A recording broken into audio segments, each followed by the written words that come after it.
When I'm fishing this shadow wrap, I'm gonna make a long cast usually. You know, I wanna keep that bait in the water as long as possible and get it through as many strike zones and in front of as many fish as possible. So I'll make a cast and I'll let the bait sit just for a second. I'll make a couple quick twitches with the rod to get that bait down and get the action started, and then I'll just let it sit. And it's really important to have a little bit of slack in your line.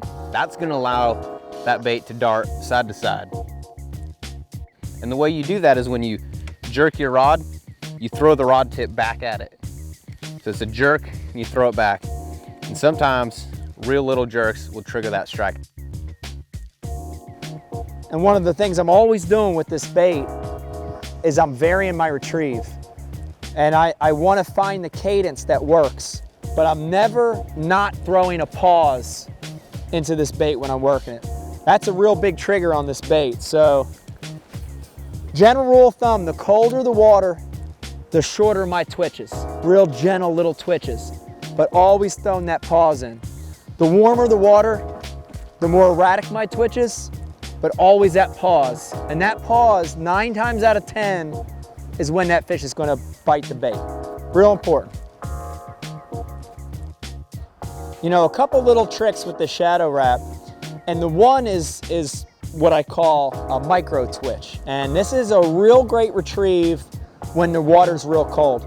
So many people get in the habit of these hard jerks, but when that water gets cold, I don't want that bait moving a lot. So I make that cast, and if you watch my tip, I just kind of shake it.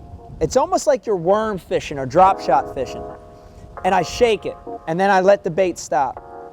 And I shake it, and I let the bait stop. And that's a real great technique, because every time you're shaking it, that bait's just doing these little tiny twitches. And then on the pause, it fades off. That's one real big one. The other one is to count your pauses and find out the pause they want.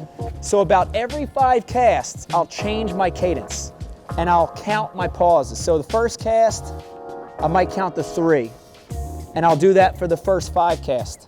If that doesn't work, my next 5 casts, on the pause, I'm going to count to 5. I'll count to 7, I'll count to 10, until I get that first bite. And once you get that first bite, then you can duplicate it. So be very conscious of the amount of time between your pauses.